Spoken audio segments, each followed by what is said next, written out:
Hello everybody and welcome to Bros Day Gaming's Top 10 list. Yes. Today's topic is FPS games. So we both picked our top 5 FPS games. And we sorted them in a top 10 list. Yep. So thanks for watching and enjoy. Number 10. As of right now, Halo 4 is the newest game in the franchise. Halo 4 has new weapons, new maps, and new game modes, but also keeps some of the old features to make the veterans of the game feel right at home. The latest installment keeps the edit mode from Halo Reach, so the players can create whatever they want in this alien FPS game. However, they did not solve the frustration that comes with the online mode. Although Halo 4 is fun, I believe that it will be forgotten after the 5th installment to the series is released. Number 9.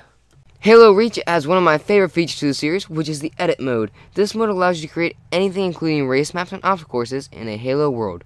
As much fun as this game is, it can be very frustrating at times.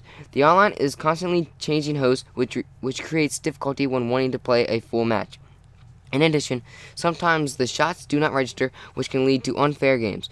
Overall, in my opinion, Halo Reach is a good addition to the Halo franchise, and the edit mode can create countless hours of fun. Number 8. When I first played Destiny, I really didn't understand the point of it. But once it was explained to me how to play the game correctly, I could play this game for hours. I appreciate the MMO feel of Destiny that it has, but having to be connected to the internet at all times can get very annoying. Along with the constant internet connection, Destiny becomes very repetitive when trying to level up. However, playing online with friends can make this level up process much faster and much more entertaining. Overall, Destiny can be repetitive, but once you reach a high level, the game's true potential is revealed. In addition, taking on the Hive and the Fallen with friends can make the tedious farming for XP much more fun. Number 7. Far Cry 3 is an open-world FPS with a story mode that will keep you playing hours on end. You learn to love the characters, however that can be dangerous because Far Cry 3 is not afraid to just shatter your hopes and dreams. The driving in this game is not up to par, but the shooting makes up for it with a variety of guns and expansions. I suggest you stick with the story mode because the online modes leave little to be desired. The open world aspect gives it a Skyrim-like feel, which is enjoyable because of the expansiveness of the map. I enjoy games that give me the freedom to do whatever I want. Number 6. I was about 7 years late to the BioShock party, but when I finally bought the game on Steam, I realized what all the hype was about. I had high hopes jumping into it for the first time, and BioShock delivered perfectly. The underwater city of Rapture is its own character throughout your adventure as the silent protagonist Jack, who happens to stumble upon the entrance to the city after a plane crash in the middle of the ocean. As Jack, you are met with terrifying creatures in Rapture, but probably the most heart-stopping is the Big Daddies that protect the little sisters that contain Adam. Adam is what gives you different abilities that help you progress throughout the game. Along with the scary enemies, overarching atmosphere, and great graphics, BioShock has one of the best stories of all time that is finished off with a plot twist that shocked everyone. I am not usually a fan of horror games, but BioShock has a different feel to it that other games can't match. I made Ben play it one time, and he will never play it again. Number 5.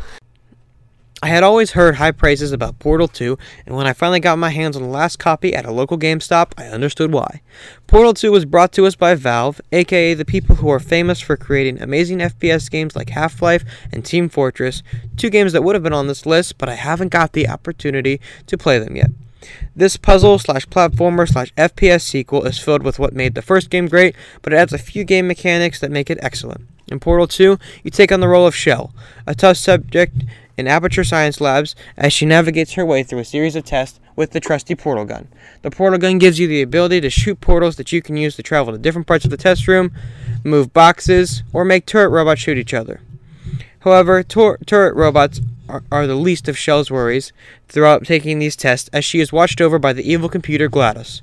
GLaDOS returns from the first game to reprise her role as the main antagonist in Portal 2. In this sequel, the character Wheatley, a course-shaped robot, is also added, who brings a great sense of humor to the dark atmosphere. I won't give away to the ending to this game, but is one of my favorites of all time. I hope that Valve will give this series a 3rd installment, but knowing Valve and their fear of the number 3, I highly doubt that will happen. Number 4. Call of Duty Advanced Warfare is the latest in the series for this staple in the FPS genre. Currently, it is one of my favorite games mainly because of its combination of old and new guns, and how the maps aren't too difficult for beginners to play on.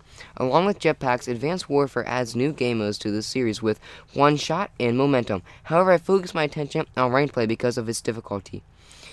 Advanced Warfare is great for beginners to the franchise, but it doesn't hold the hands of the veterans. Number 3. In my own opinion, Black Ops 2 is one of the best Call of Duty games of all time. The guns in this game are well balanced, giving it entertaining gameplay with great replay value. Like all other COD games, Black Ops 2 comes with an array of game modes, my favorite being Team Deathmatch. The biggest draw that this game has is its Zombies mode, which continually brings players back to this game year after year. You can play Zombies by yourself, but I recommend playing with your friends to up the intensity and the fun. Number 2. I just recently got an Xbox One, and Evolve is one of the 2 games I have for it. I was very hesitant when first buying Evolve, but when I got home and started playing it, I was hooked. In Evolve, you play as either one of 4 hunter classes or the monster. The whole point behind Evolve is to defeat the monsters that have overrun the fictional world of Sheer, or, if you're playing as the monster, to destroy everything in your path. That is about as much story you will get out of this game, but the story is not really what keeps me invested into it. The intense fights between the 4 hunters and the giant monster are what bring me back day after day. You might be thinking that fighting the same monster over and over again might get repetitive, but with different monster types and 5 different game modes, there's a lot to keep this game fresh. I personally prefer to play as a hunter, but I also have not unlocked the Kraken or the Wraith yet, so maybe I haven't unlocked the monster's true potential. The hunters consist of 4 classes: Medic for healing the other hunters, Trapper to track and trap the monster, Assault to do the heavy damage, and my personal favorite, Support, who is there to obviously support the other hunters and also to do damage to the monster. Each of the 4 classes has 3 characters, and to unlock the next character, you must 1-star the preceding character. As much as Evolve is fun by itself, the fun factor increases by double when hunting down a Goliath or a Wraith or a Kraken with friends. If you have an Xbox One and you're curious about buying Evolve, I highly recommend it. Number 1!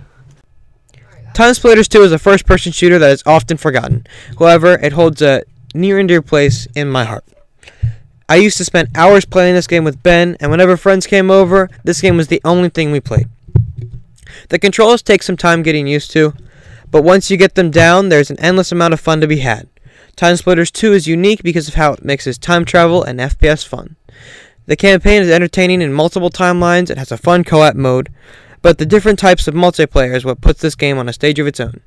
Along with the multiple game modes, Time Splitters 2 comes with a variety of characters and weapons to give the players the ability to make each game feel unique.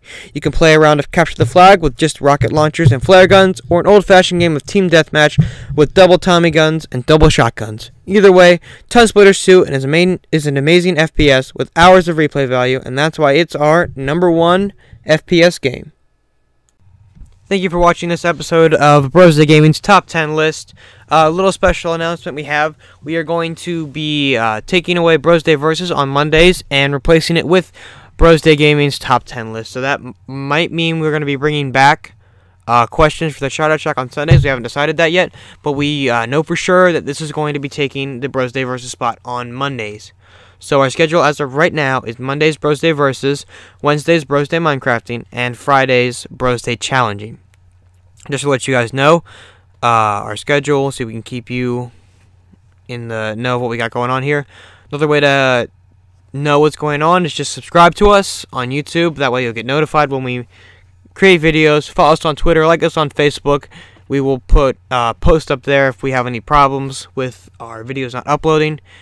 And follow us on Twitch because we might get into streaming. And if you download the app, which is free, it will notify you when we start streaming. So that's just a lot of things. Thanks for watching. Comment, like, and subscribe. And have a nice day.